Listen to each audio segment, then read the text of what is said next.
எல்லாருக்கும் வணக்கம். நம்மளா இந்த மாதிரி ஸ்டேஜ் நன்றி சொல்றதுக்கான மேடை. ஏன்னா ஒரு ஒரு படம் எடுக்கிறதுக்கு நிறைய உழைப்பு தேவை. அந்த உழைப்பு ஒரு சிலருடைய விஷன் மேல மற்ற எல்லாரும் பிளைண்டா வைக்கிற ஃபெய்த், அது அந்த ஃபெய்த் தான், அந்த உழைப்பு தான் அந்த படத்தை கம்ப்ளீட் பண்ணோம். அண்ட் நாங்கள் இந்த படத்துக்கு, அதாவது இந்த கதைக்கு, படம் இல்லை, விடுதலைன்ற இந்த கதைக்கு ஒர்க் பண்ண ஆரம்பிச்சது டிசம்பர் 2020. ஸோ 4 years ஒரு ப்ராஜெக்டில் அப்ஸ் அண்ட் டவுன்ஸ் இருக்கு. இந்த படத்தில் நடிக்கும்போது கல்யாணம் பண்ணவங்க குழந்தை பிறந்து குழந்தைய ஸ்கூலுக்கெல்லாம் அனுப்பிட்டாங்க. அவ்வளோலாம் நடந்திருக்கு. அவ்வளோ காலம் நாங்கள் ஒர்க் பண்ணியிருக்கோம். அண்ட் இவ்வளவு காலம் ஒரு ஒரு ஒரு கதை, ஒரு ஐடியாலஜி, அந்த ஐடியாலஜியை புரிஞ்சிக்க முயற்சி பண்ணுற ஒரு டீம், அந்த டீமோட பிளைண்ட் ஃபெய்த்தில் ட்ராவல் பண்ண ஒரு 400-450 பேர், ஸ்டார்டிங் ஃப்ரம் த ப்ரொடியூசர். எல்லாருமே இந்த ஜேர்னியை ரொம்ப முழுசாக மனப்பூர்வமாக ஒர்க் பண்ணது, ரொம்ப கமிட்மெண்ட்டோடு பண்ணது. லாஸ்ட் டைம் நான் லிஸ்ட் எழுதி எல்லார் பேரையும் படித்தேன். அப்போ கொஞ்சம் டைம் இருந்தது, இப்போ சுத்தமாக எனக்கு டைம் இல்லை. I'm very preoccupied with the final work. படம் முடிக்கிறதுக்கான முயற்சியில் இருக்கோம் நாங்கள், அதனால் ஐம் வெரி ப்ரீஆக்கியூபைட். பட் இருந்தாலும் as always I am very very grateful for the team. Cinema மாதிரியான ஒரு ஒர்க் கீழிருந்து மேலே வர்றது, ஒரு டைரக்டரோட விஷனுக்கு மேலேருந்து கீழே ஒர்க் பண்ணுறது, அது பார்க்கறதுக்கு அப்படி இருக்கும். ஆனால் ஒரு செட் அசிஸ்டன்ட் கரெக்டாக ஒர்க் பண்ணுறதும், ஒரு கார்பெண்டர் கரெக்டாக ஒர்க் பண்ணுறதும், ஒரு ஒரு ஹேர் ட்ரெஸ்ஸர் கரெக்டாக ஒர்க் பண்ணுறதும் தான் ஃபைனலாக அந்த டைரக்டரோட விஷனை கம்ப்ளீட் பண்ணும். ஸோ அப்படி எல்லாரும் ஒர்க் பண்ண ஒவ்வொருத்தருக்கும் நான் எப்போதும் போல I am very very grateful. நன்றியெல்லாம் இல்லை, அதை தாண்டி ஐ எம் வெரி கிரேட்ஃபுல். ஏன்னா நானே பல இடங்களில் சொல்லியிருக்கேன், நான் சொல்லனாலும் கூட இருக்கவங்க சொல்லுவாங்க, என்னோட அசிஸ்டன்ட் டைரக்டர்ஸ் மாதிரி, என்னோட டீம் மாதிரி, அசிஸ்டன்ட் டைரக்டர்ஸ் இல்லை, என்னோட அசிஸ்டன்ட் கேமராமேனாக இருக்கட்டும், ஆர்ட் டைரக்டருடைய அசிஸ்டன்ஸாக இருக்கட்டும், எங்கள் ஸ்பாட்டில் எல்லாருமே என்னோட அசிஸ்டன்ஸாக தான் ஒர்க் பண்ணுவாங்க. இந்த மாதிரி ஒரு டீம் எங்கேயுமே பார்க்க முடியாது. ஏன்னா நார்மலாக அசிஸ்டன்ட் டைரக்டர்ஸ் எப்படி ஒர்க் பண்ணுவாங்கன்னா, ஒரு ஸ்கிரிப்ட் இருக்கும், இன்னைக்கு இந்தந்த சீன்லாம் எடுக்க போகிறோம் அப்படின்னு இருக்கும், அதுக்கு இந்தந்த ஆர்டிஸ்ட் வருவாங்க, இந்தந்த ப்ராப்ஸ் இருக்கும், இதெல்லாம் இருக்கும், அப்படி தான் ஒர்க் பண்ணுவாங்க. ஆனால் எங்கள் டீம் எப்படி ஒர்க் பண்ணோம்னா, ஓகே இன்னைக்கு இந்த ஆர்டிஸ்ட் வர சொல்கிறாரு, அப்போ இந்த சீன்லாம் இருக்கும், அப்படி இல்லைன்னா இந்த லொக்கேஷன் நம்ம போகிறோம், அப்போ அந்த சீன்லாம் இருக்குமோ, எந்தெந்த பீரியடெல்லாம் இருக்கும். இப்போ நான் திடீர்னு போயிட்டு அதுதான் அன்னைக்கே சொன்னேனே, அந்த பீரியட் 70s வரணும், இது அப்படின்னா ரெடியாக இருக்குது, ஓ ரெடியாக இருக்கா, ஓகே அப்போ அது 60s, அதுவும் ரெடியாக இருக்குது. இந்த மாதிரி அவங்களே பாதி கோ கிரியேட்டர்ஸாக இருந்தால் மட்டும்தான் இப்படியெல்லாம் ஒர்க் பண்ண முடியும். அண்ட் இந்த மாதிரி இந்த கண்டிஷன்ஸில் ஒர்க் பண்ணுறவங்க தே தெம்செல்ஸ் ஆர் டைரக்டர்ஸ். அவங்க இப்போ நம்மளை அசிஸ்ட் பண்ணுறாங்களே தவிர அவங்களே எல்லா டெசிஷன்ஸும், மோஸ்ட் ஆஃப் த டெசிஷன்ஸ் எடுத்து தான் பண்ணுறாங்க. இந்த மாதிரி ஒரு டீம் இல்லைன்னா என்னால் ஒரு டைரக்டர்னு பேர் வாங்கவே முடியாது. ஏன்னா ஐ எம் வெரி ஸ்கேட்டர்ட். என்னோட இங்கே ஒன்று பண்ணுவேன், அங்கே ஒன்று பண்ணுவேன், அங்கே ஒன்று பண்ணுவேன், இதெல்லாம் ஒன்றா கட்டி இழுக்கிறது என்னோட டீம் தான். அவங்க தான் அதை ஒழுங்குபடுத்தி வைக்கிறாங்க. So I am really grateful to have a team like this. And இதனுடைய எக்ஸ்டென்ஷனாக தான் எனக்கு வேல்ராஜும் ஜாக்சனும் ராமரும் இருக்காங்க. இவங்களும் இப்போ நான் ஜாக்சன் கிட்ட ஜாக்சன் எனக்கு அந்த ஒரு 2 ஸ்ட்ரீட் வேணும், அந்த இது வேணும், ஏதாவது பண்ணிடுங்க, அவ்வளோதான் நான் சொல்லுவேன். அவர் ப்ரொடியூசர்கிட்ட பட்ஜெட் கேட்கறதுல இருந்து டைம் எடுத்துக்கிறதுல எல்லாம் அவர் பண்ணிடுவார். ஷூட்டிங் ஒரு 2 நாளைக்கு முன்னாடி செட்டு முடிஞ்சிருச்சா அப்படின்னு கேட்பேன். வந்து ஒரு தடவை பாருங்கன்னு. சரி முடிஞ்ச உடனே சொல்லுங்க, நான் வந்து பாக்குறேன்னு. நான் நார்மலா ஒரு லொகேஷன் பாக்குற மாதிரி தான் போவேனே தவிர, நம்மளா ஒரு டைரக்டர் வந்து எனக்கு செட்ல இதெல்லாம் வேணும் அப்படி போக மாட்டேன். ஒரு ஆக்சுவல் லொகேஷன் பார்த்துட்டு இந்த லொகேஷன் இப்படி இருக்கு, இதுல நான் எங்க கேமரா வச்சுக்கிறேன். அவர் வரும்போதே சொல்லிடுவார், இங்க வந்து போனா இது மேல கேமரா ஏத்துவான், அது வந்து ஸ்ட்ராங்கா போட்டுக்கலாம், அது வந்து அந்த கோடா வைக்கிறதுக்கு அடிச்சுக்குங்க அப்படின்றார் அவரு. So that's how it works. எல்லாருமே வந்து என்னுடைய ஸ்கேட்டர்ட் தாட் ப்ராசஸை அண்டர்ஸ்டாண்ட் பண்ணிட்டு எனக்குள்ள இருந்து டீசென்டான ஃபில்ம்ஸ் வர்றதுக்கு ஹெல்ப் பண்றாங்க. So I am very grateful to have a team like this. இந்த டீம்ல மை என்ன சொல்றது, என்னுடைய my greatest gratefulness is to have Raja sir in this team. ஏன்னா வந்து நார்மலா வந்து மியூசிக் நான் ஜிவியோட ஒர்க் பண்ணியிருக்கேன், சந்தோஷோட ஒர்க் பண்ணியிருக்கேன். சந்தோஷ் ஒரு மாதிரி ஒர்க் பண்ணுவாரு, ஜிவி ஒரு மாதிரி ஒர்க் பண்ணுவாரு. ராஜா சார் வந்து சரி வெற்றிமாறன், நீங்க வந்து நாளைக்கு காலையில 9 o'clock வந்துருங்க. நான் 9:10 போனேன்னா ஒரு இந்தாங்க இதை கேளுங்கன்னு 4 டியூன் ஆல்ரெடி பண்ணிட்டு இருப்பாரு. அந்த 10 minutesல 4 டியூன் ரெடி பண்ணி வச்சிருப்பாரு அவரு. And he is very punctual, which is little என்ன சொல்றது, எனக்கு அவ்வளவு கன்வீனியன்ட் கிடையாது, அது கொஞ்சம் இன்கன்வீனியன்டா இருக்கு எனக்கு. ஆனா இன்னைக்கு காலையில 9 o'clock வரேன்னு 9:25 கால் பண்றாரு. என்ன வெற்றிமாறன், என்ன இன்னும் வரல? சார் வந்துட்டே இருக்கேன் சார் அப்படின்னு அவசரமா போனேன். ஸோ எனக்கு வந்து ஒரு அந்த மியூசிக் சைட்ல எனக்கு எதுவுமே கவலையே இல்லை. நான் யோசிக்கவே மாட்டேன். அவர் சார் இந்த மாதிரி ஒரு சாங் சார், ஓகே. இந்த மனசுல சாங் அப்படிதான். ஒரு சார் நான் வந்து ஒரு சீக்வன்ஸ் பண்ணியிருக்கேன் சார், ஐ திங்க் ஒரு சின்னதாக ஒரு சாங் இருந்தால் நல்லா இருக்கும்னு எனக்கு தோணுது சார், அந்த சீக்வன்ஸ் காட்டுறேன் அப்படின்னா. சரி காட்டுங்கன்னாரு. நான் காமிச்சேன். அதில் இந்த ப்ரொட்டாகனிஸ்ட் வந்து அந்த ஃபீமேல் ப்ரொட்டாகனிஸ்ட் லீட் கிட்ட ப்ரொட்டாகனிஸ்ட் அவன் பேசிட்டு இருக்கான். பேசும்போது எனக்கு இந்த இடத்துல பேசலாமான்னு தெரியல, ஆனால் பேசாமல் இருந்தால் ஒரு மாதிரி இருக்கு, ஒரு மாதிரி அன்கம்ஃபர்டபுளாக இருக்கு அப்படின்னு சொல்லி அவன் சொல்லுவான். அந்த சீன்லாம் பார்த்தாச்சு. ஒரு 2 days கழிச்சு ரெக்கார்டிங் கம்போசிங் உட்காரலான்னு சொன்னாரு. ஒரு 5-6 டியூன்ஸ் கம்போஸ் பண்ணிட்டு அதில் ஒரு சீன் ஒரு டியூன் டிசைட் பண்ணோம். நெக்ஸ்ட் மார்னிங் அவர் கால் பண்ணாரு. இல்லை வெற்றிமாறன், நான் அதை யோசிச்சேன், நான் வேற ஒன்று பண்ணியிருக்கேன், நீங்க வாங்க அப்படின்னாரு. ஆக்சுவலா நான் அவருக்கு காமிச்சேன், எனக்கு அந்த சீன் மறந்துருச்சு. இவர் டியூன் பண்ணிட்டு லிரிக் எழுதிட்டார். மனசுல ஒரு மாதிரி இருக்கு அப்படின்னு, ஒரு மாதிரியா இருக்கு, நல்லா இருக்கு சார். அப்போ சொன்னாரு, அந்த சீன்ல அவன் சொல்றான்ல அதனாலதான் அது அப்படின்றாரு.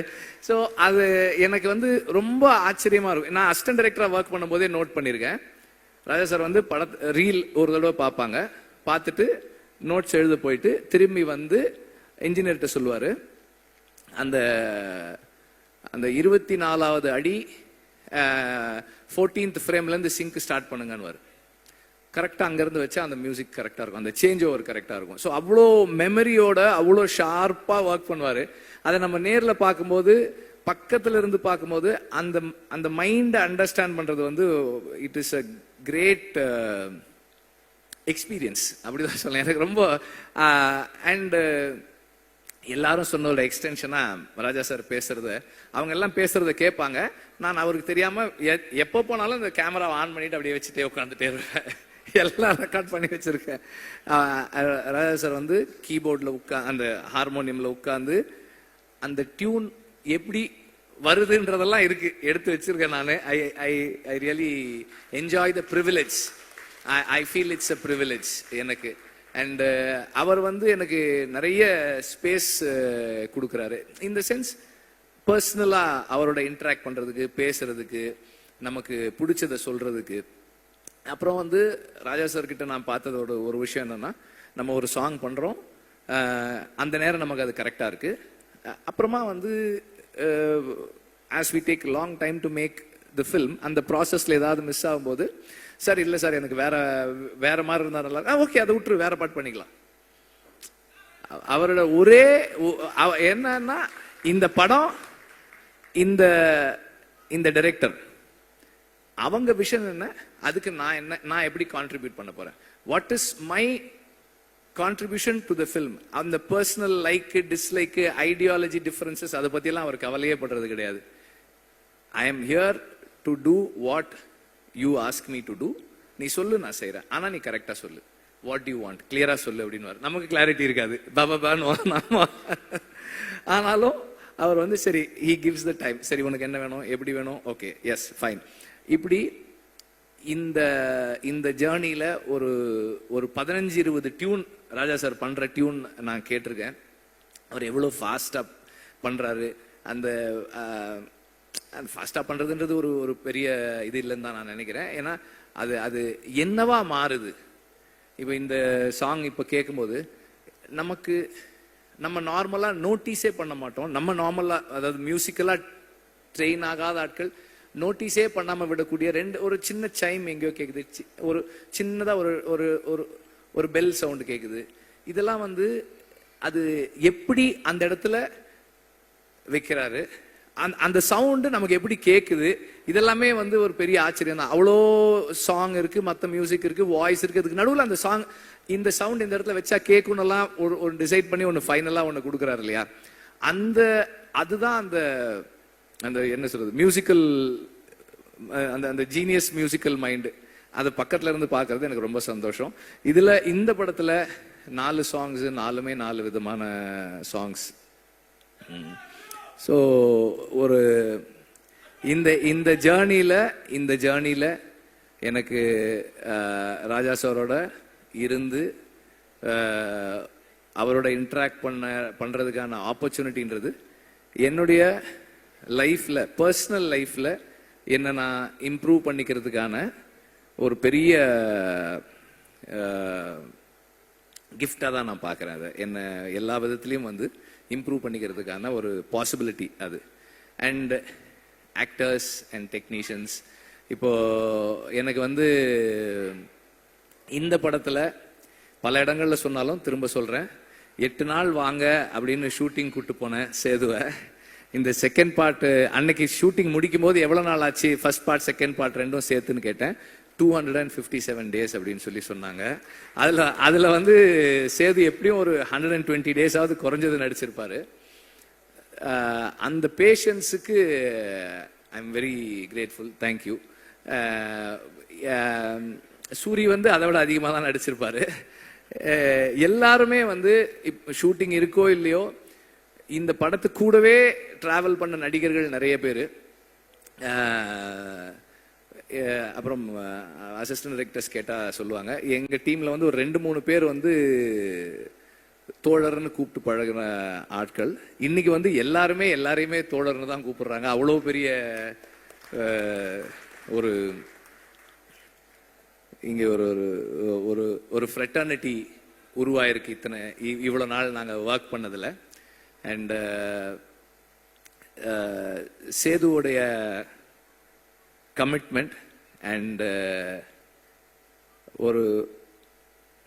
ஒரு விஷயத்தை அவர் உள்வாங்கிறது, அண்டர்ஸ்டாண்ட் பண்ணிக்க ட்ரை பண்ணுறது, இது எல்லாமே வந்து எனக்கு வந்து ரொம்ப ஹெல்ப்ஃபுல்லாக இருந்தது. ஏன்னா இந்த படத்தோட சம்மந்தப்பட்ட எல்லாருக்குமே விடுதலை தான் வாத்தியார். விடுதலை தான் எல்லாருக்குமே கற்றுக் கொடுத்துக்கிட்டு இருக்கு, இன்னும் கற்றுக் கொடுத்துக்கிட்டு இருக்கு, இன்னும் கற்றுக் கொடுக்க போகுது. ஸோ நான் இந்த படத்துக்காக நிறைய பேரோட பேசி படித்து தெரிஞ்சுக்கிட்டு அதை எல்லாரோடையும் ஷேர் பண்ணும்போது எவ்வளவு அவங்க அதை உள்வாங்கிறாங்கன்றதை பொறுத்து தான் என்னோட லேர்னிங் என்னவா இருக்குன்னு என்னால் தெரிஞ்சுக்க முடியுது. ஸோ அந்த மாதிரி தொடர்ந்து இந்த படம் எல்லாருக்கும் எனக்கு நிறைய கற்றுக் கொடுத்துக்கிட்டு இருக்கு.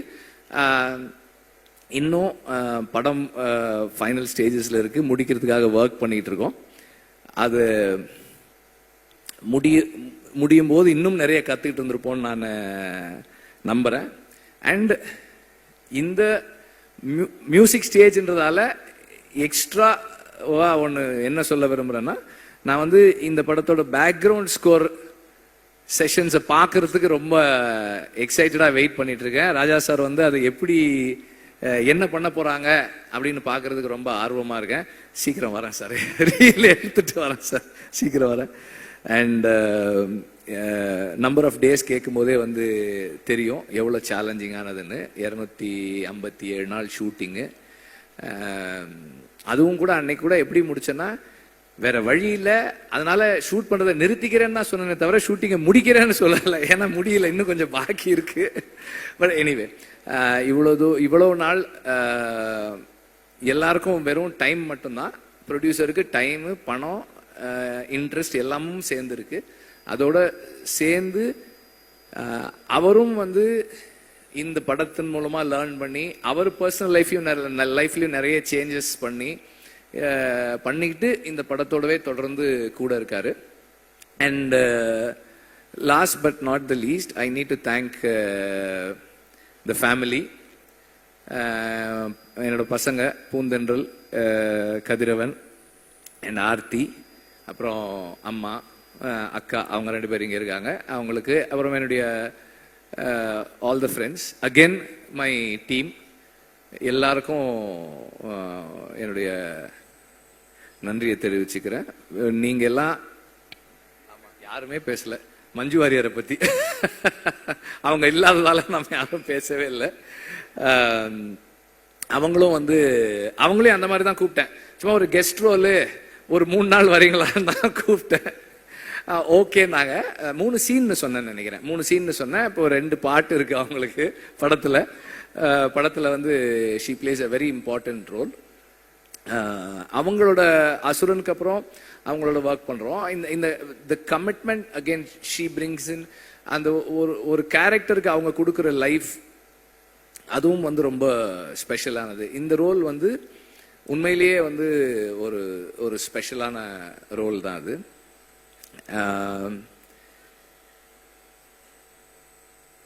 ஒரு படம் நல்லா வர்றதுக்கு அதெல்லாம் சொல்ல முடியாதுப்பா. என்னப்பா அது?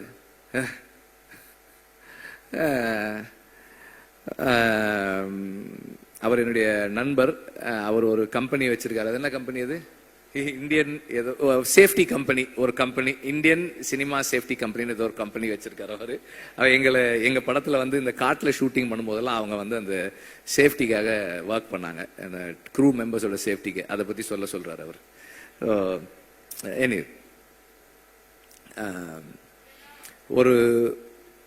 ஒரு படம் ஒரு டீசெண்டான படமா மாறுறதுக்கு அந்த டீம் தான் காரணம்.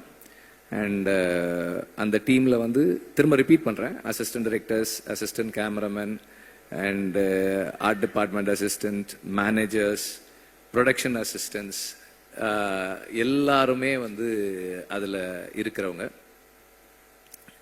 அவங்களுடைய கமிட்மெண்ட் தான் வந்து அந்த படத்தை கம்ப்ளீட் பண்ணுது. So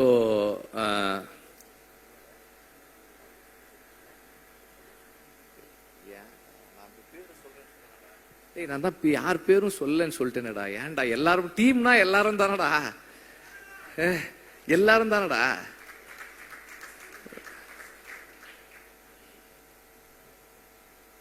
thank you.